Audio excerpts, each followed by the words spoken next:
Fallout 76 is one of the most anticipated games of 2018. The opportunity to explore a new giant map in a familiar lore that we know and love, finally with our friends, has a lot of people very excited. But for some, there are concerns, especially about a newer game mechanic that some of us have fallen in love with from Fallout 4, and that's building. Do a quick search on YouTube for Fallout 4 settlement builds and you'll instantly see how obsessed people have become with the building mechanic and the extremely impressive creations they have put together. Clearly, this was something Bethesda had to bring back for 76, but information about building in 76 has been pretty limited. So in this video, I thought I'd make something for my fellow builders out there and briefly sum up everything we know so far about building.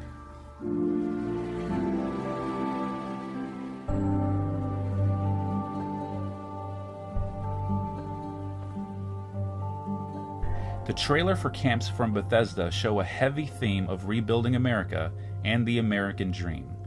This phrasing seems promising. Hopefully it is meant literally and building will be given even more focus this time around. So let's get right into it with our first topic, camps. Camps are a small, portable device that allow you to build personal settlements or camps almost anywhere on the map. It costs 40 caps to put down. Just place it on a flat surface and you're ready to go. It appears that camps can be placed almost anywhere, with some reasonable restrictions like not building outside of the vault and quest areas. These are totally understandable so players don't use their camps to disrupt gameplay, but it seems like they really want to give you the feeling that you can build anywhere. And a quote from Pete Hines, he says, "The idea of the camp is it's a way to build settlements. You have much more freedom in terms of where you can put it, but it's movable," says Hines. "Anytime you set one down and then are like, you know what, I want to move my camp here. It'll cost you some caps, but you can take your camp and move it to anywhere you want." And this makes sense. They placed us on a giant map they want you to explore. See an area with a great view or a great resource location and be able to just plop down and build your home there. This personally I love. One of the restrictions on Fallout 4 was that you could only build on their predetermined settlements, which was pretty limiting. You'd have to get mods to go above and beyond that restriction, so it's cool to know that they listened to us on that feature and are planning to be able to let us do much more. Once you place your camp down, you can build your own personal player home. It can be used for storage, or you can even set up a shop or vending machines. The impression I've been getting personally is that camps are less about building and more about storage and vending. As I'll mention a bit later, the workshop budget for camps do not appear to be particularly big, so I don't think the emphasis is on building giant, impressive settlements. More about collecting, looting, resting, crafting, those kinds of things. So you'll want to use strategy with where you place it. I think the idea is, since there are no NPCs, they want you to be the characters, creating locations for others to explore, interacting with you as a vendor, a trader, or in other friendly capacities, or seeing you as a threat or potential target to take your stuff, which leads to an obvious question and concern: can your items in your camps be taken or damaged? From my research, it seems that items you store in containers in your settlement cannot be taken or stolen by other players. More importantly, if they successfully kill you, your entire camp goes with you, so they cannot take it over and claim your camp. However, while you're alive, your structures can definitely take damage. If you're battling in-game creatures or other players, your camp can take damage, but we're assured by Todd Howard that if your camp takes damage, it can be repaired. Yes, other players can damage it, but only partially. But it costs very little to repair it. The reason we make it damaged is that it is possible to confine another player in the camp. If it cannot break, it becomes a problem. That's why we decided to make the camp destructible, not because we want to stimulate others to attack your shelter, but to prevent players from using the camp to annoy other players. It's still very easy to repair, and when you get disconnected, it disappears. But what about overlapping? Your camp is only visible to others when you are online. But what if you load into a server where someone else has built on the exact same location as yours? On this, Todd Howard says, "Theoretically, it is possible, but consider that the world is really huge. If you're playing and you realize at a certain distance there is a beautiful hill overlooking a valley and a splendid view, and then you want to build your camp there, in a moment you can move it. If for some reason someone builds above your position, you can move your shelter somewhere else. or you can start damaging that camp until you persuade the other player to move. It depends entirely on you, but it's really rare, very rare, for two people to build at the same spot. So what we know is that camps disappear from servers when you're offline. If there is overlapping camps, it can be moved elsewhere with blueprint features. I'm thinking you could probably just exit the game and re-enter to be placed on a server where there isn't someone right above you. But Todd Howard says he's very confident that overlapping will not be very common because the map is so big. So that's comforting to know. It seems like they've really thought these things out. So that's the lowdown on camps, but apparently this is not the only way you can build in Fallout 76. The second way is with public settlements. This is one we know even less about, but there has been references to public settlements, larger areas where you and your friends, and possibly people from other parties can join in to create giant settlements. This will probably feel a lot more like Fallout 4 settlement systems that we know, having to find these areas and clear them out of enemies and creatures before they can be used. Once you're in, you can build much like in Fallout 4, but because it's online, there'll obviously be some differences. Pete Hines says, this time around, because the game is online and every other character is another player, you can do the building with other folks. It's not just you building your settlement. You can have other folks building around you. It is a theme of the game. The whole idea of Vault 76 was the folks who were going to rebuild the world.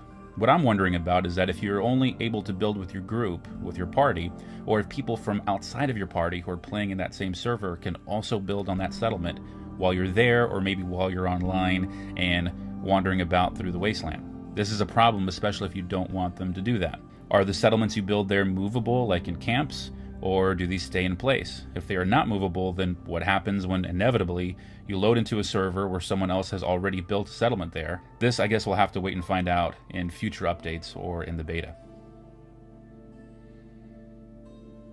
There seems to be a similar building system as in Fallout 4, requiring materials, increasing your settlement levels, as well as your player's experience. But with that comes a few big changes, some of them very exciting. For one, there is a new menu system. Instead of having one menu bar along the bottom of the screen, as we had in Fallout 4, we now have two, one across the top and one coming down from the side. This should lead to much easier navigation instead of getting carpal tunnel clicking through what felt like hours of going through multiple items and different menu categories in Fallout 4. Not only that, but it seems like items will be categorized by types instead of materials. Again, very helpful and should lead to much faster building. And as we explore these categories, you quickly realize we have some new items to work with, such as, wait for it, walls with clean, unbroken windows. They had some windows last time, but they were too tall and just didn't really work well.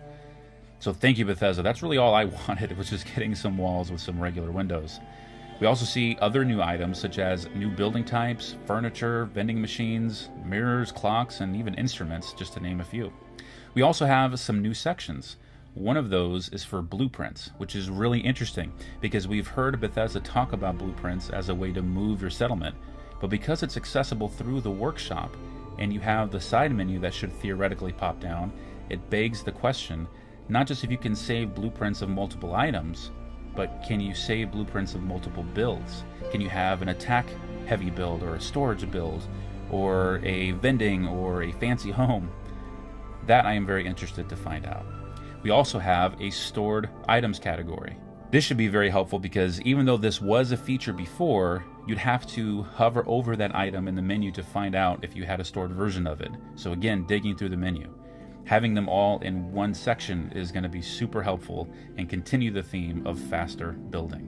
One last point of interest is that we are seeing a new modify button below. This was not an option in Fallout 4, so it's hard to know exactly what they are intending for this button. Does it change the item's function, color, strength? According to Game Informer, Hines says the camp system is entirely optional but offers more scope for creation than previous games. According to Hines, turrets, furniture, defense, and mortars are just some of the craftable objects at the player's disposal. This sounds super interesting to me. Any customization option is welcome, and I really want to know more about this.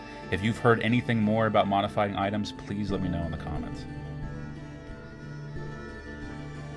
There are some limitations we know and some we don't know. The ones we know that we've already touched upon a bit are limits to where you can place your camps. Again, these cannot be placed in certain crucial areas like the vault entrance and key story locations, which is interesting.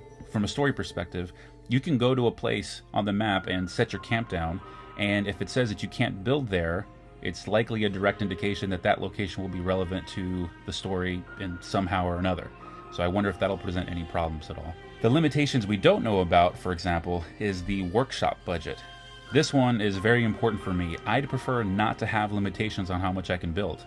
Obviously, you can understand why they need to cap it to some degree, mostly for performance issues, but from images they've shown thus far in the trailers, the builds have been relatively small. More concerning, when analyzing the workshop budget level as items are being placed, it looks like big settlements are really out of the question. Look at this artillery piece, for example. Look how much of the budget is eaten up as soon as just one of them are placed. Now, different items may affect the budget differently, but even when we see the clip of the walls, that might seem like it's giving you more budget room, but from my experience, when you see anything more than a subtle movement on that bar, the budget gets eaten up much faster than you'd think.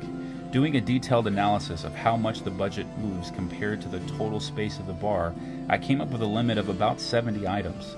That might be enough for some, but for us hardcore builders, that is definitely a hard cap. This makes me wonder if camps are really relevant with this whole Rebuilding America theme. Those huge, impressive Fallout 4 builds would not at all be possible with this sort of budget. Let me know what you think about this one specifically in the comments. I could be wrong, so feel free to correct me if I am, and if you have a different perspective or different sources. And one of the other biggest questions I have is, can you have more than one settlement or not? It appears that you pick up one camp with you before you leave the vault, because they put an emphasis on the fact that it's portable. It's likely the only one you use. However, it is possible that it works by allowing you to build somewhere new whenever you place it. This is how some Build Anywhere mods worked in Fallout 4. If that's how it works, that would be awesome. But all we've heard is the fact that you can use it to pick up your build, bring everything with you, and place it elsewhere. That appears to mean that you only have one build, and as far as we know, there is only one camp you can carry. I personally would really like to build in multiple areas, and this may be possible with public settlements, but as I've mentioned, I have some concerns about that. We'll have to wait and see, which is turning into a common phrase about this game, because there is relatively little that we know at this point. But here's what we do know about the future, and hopefully some of these points will alleviate some of the concerns we have about building. There are a few things we have been told about this game that would implicate building and settlements. One of these things is private servers. When asked about this at QuakeCon, Todd Howard went out of his way to ensure us that private servers are coming to 76. That is definitely something that we are doing. We are committed to it. It is not just having a private server, it's being able to mod it. Given the online nature of it, is going to be very, very complicated, but we're committed to it, and we've been starting to design what that system is going to look like. It's a complicated problem, but one that we're 100% committed to solving. This is so awesome to hear, because that would mean that all settlements are now open for you to clear and build and are just for you and your friends. No worrying about building on top of someone else or having to move. The wasteland is yours to conquer, and who knows what else we'll be able to do with mods. And in an even more interesting update that just came out during the making of this video, Pete Hines, in an interview with Metro, was asked how long he envisions the game lasting. His response? Forever. And he wasn't kidding. They have looked at how long people have been playing Fallout and Skyrim from the very first versions of them, and they see an opportunity to support an online game that they feel people will always want to be a part of. So as long as we keep playing it, it sounds like they're going to support it. Overall, I'm excited to start building in this game. I think hardcore building will feel a little bit limited in the normal game mode, but once private servers and mods are supported, everything could change. So that's what we know at this point. My plan is to keep making these videos as more info comes out and as the beta becomes available. I hope you liked this video. This was my first attempt at making a scripted news update video like this. I've had some settlement videos before, but let me know what you think about this. Let me know if you liked it, if I got anything wrong, if you think I should make more of these. Really had a fun time making it. Fallout, I think, has the best community in gaming and has shown nothing but encouragement and support with constructive criticism at times, which I really appreciate. So I want to make good, valuable content for you guys. Anyways, if you made it this far, please give this video a like if you liked it, and subscribe to the channel, and I'll keep you updated with the latest news regarding building in Fallout 76. Until then, take care.